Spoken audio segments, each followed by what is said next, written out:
తెగులు సమీపించనీయక,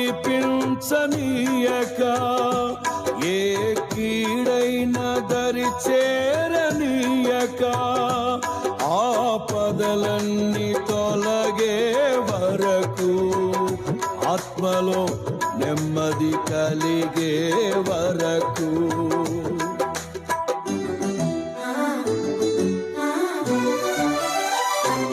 ఏ తెగులు సమీపించనీయక,